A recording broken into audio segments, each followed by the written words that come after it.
ಮಾರ್ಗಗಳು ಹುಡುಕ್ಲಿಕ್ಕೆ ಪ್ರಯತ್ನ ಮಾಡ್ತಾ ಇದೆ. ಇವತ್ತು ಸಿಂಪಲ್ ಪಾಲಿಸಿ ಏನು ಮಾಡಿದಾರಪ್ಪ ಅಂದರೆ ಟ್ರಂಪ್ ಅವರು, ಬಲಿಷ್ಠರು ಯಾರು ಜಗತ್ತಲ್ಲೇ, ತಾವು ಮತ್ತು ರಷ್ಯನ್ಸ್ ಇಬ್ಬರು ಕೂಡಿದ್ರೆ ಇಡೀ ಜಗತ್ತನ್ನು ನಾವು ಆಳ್ಬೋದು, ಜಗತ್ತಿನ ಡಿಕ್ಟೇಟರ್ ಆಗ್ಬೋದು ತೆರೆಯಲ್ಲದ ಅವ್ರಿಗೆ. ಆದರೆ ಯುದ್ಧದ ಮೂಲಕ ಅಲ್ಲ, ವ್ಯಾಪಾರದ ಮೂಲಕ ಎಲ್ಲ ದೇಶಗಳನ್ನ ಬಗ್ಗಿ ಬಿಡಬೇಕು, ಇವುಗಳನ್ನ ಬದುಕಿ ಸರಿಸಬೇಕು, ತಾವು ಶ್ರೀಮಂತರಾಗಬೇಕು ಅನ್ನುವಂಥ ಮಾತು.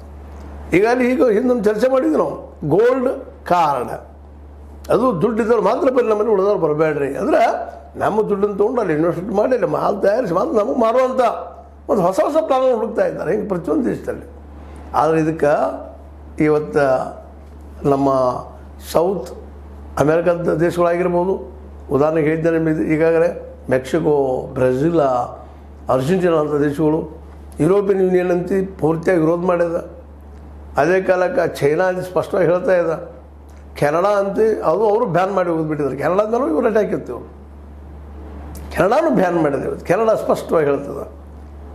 ಆದರೆ ನಮ್ಮ ಮೋದಿಯವರು ನಾನು ಎಕ್ಸ್ಪೋಸ್ ಮಾಡೋದು ಸ್ವತಃ ಟ್ರಂಪ್ ಹೇಳ್ತಾ ಇದ್ದಾರೆ. ಇವರ ಅರ್ಥ ರೀತಿಯನ್ನು, ಇವರು ಟ್ಯಾಕ್ಸನ್ನು ಎಕ್ಸ್ಪೋಸ್ ಮಾಡಿದಾಗ ಈಗ ಕಡಿಮೆ ಮಾಡಿದ್ದಾರೆ, ಸುಂಕ ಕಡಿಮೆ ಮಾಡಿದ್ದಾರೆ. ಇಲ್ಲಾಂದ್ರೆ ಮಾಡ್ತಿರಲಿಲ್ಲ ಇವರು ಭಾರತೀಯರು, ಮೋದಿಯವ್ರು ಮಾಡ್ತಾ ಇರಲಿಲ್ಲ. ಇದು ಭಾಷಣ, ಮಿತ್ರತ್ವದ ಭಾಷಣ. ಇದು ಎಕ್ಸ್ಪೋಸರ್ ಅನ್ನೋದು ಶಬ್ದ ಬಳಸೋದು. ನಾವು ಅವ್ರು ನಂಗ ಮಾಡಿದ್ದೀವಿ, ಅದಕ್ಕೆ ನಾವು ಒಪ್ಕೊಂಡ್ರೋದು. ನಾವು ರಿಕ್ ಮಾಡಿದಾಗ ಕಡತ ಮಾಡಲಿಕ್ಕೆ ಬಂದರು. ಇಲ್ಲರಿ ನೀವು ಚಲೋ ಕ್ವಾಲಿಟಿ ಮಾಡಿರಿ, ಯಾರು ಬೇಡ ಅಂತಾರ. ಆದರೆ ಅದೇ ಕಾಲಕ್ಕೆ ಇನ್ನೊಂದು ಭಾಳ ದುರಂತ ಏನಪ್ಪ ಅಂದ್ರೆ, ರಷ್ಯಾದ ಶಸ್ತ್ರ ತೆಗೆದುಕೊಳ್ಳೋದಿಲ್ಲ, ಕಡ್ಡಾಯ ಅಲ್ಲಿ ಕಂಡೀಷನ್ ಆಗ್ತಾ ಇದ್ದಾರೆ. ಹೀಗಾಗಿ ಇವತ್ತು ನಮ್ಮ ಸ್ಥಿತಿ ಯಾವ ರೀತಿ ಆಗಿದೆ, ಮೋದಿ ಅವ್ರ ಕೈಯಾಗಿ ಸಿಕ್ಕೊಂಡು ನಾವು ನಾವು ಎಲ್ಲಿದ್ದೀವಿ ಅಂತ. ರಷ್ಯಾ ಅಂತ ಅಮೇರಿಕಾ ಜೊತೆಗೆ ಸಂಪರ್ಕವನ್ನು ಮಾಡ್ಕೊಳ್ಳೋ ಸಾಧ್ಯತೆಗಳು ಎಲ್ಲ ಇದ್ದಾವೆ. ಅವರಿಬ್ಬರು ಒಂದಾದ್ರೆ ಈ ಹೊಸದಾಗಿ ಶುರು ಆಗೋದು. ಈಗ 80 ವರ್ಷಗಳಿಂದ ನಿಮ್ಗೆ ಗೊತ್ತದ, ಮಹಾಯುದ್ಧದಲ್ಲೇ ಜಗದ 2 ಶಕ್ತಿಗಳು ಬೇರೆ ಬೇರೆ ಆದವು. ಒಂದು ನಿರಂತರ ಕೋಲ್ಡ್ ವಾರ್ ಇತ್ತು, ಅಮೇರಿಕಾ ಮತ್ತು USSR ಅಥವಾ ರಷ್ಯಾ. ಇವಾಗ ಮತ್ತೆ ಕಾಟಿತ್ತು, ಕೋಲ್ಡ್ ವಾರ್ ನಡೀತಾ ಇತ್ತು. ಅದು ಇವತ್ತು ಕಡಿಮೆಯಾಗ ಅವರಿಬ್ಬರು ಜಾಯಿಂಟ್ ಆಗಲಿಕ್ಕಿದ್ದಾರೆ.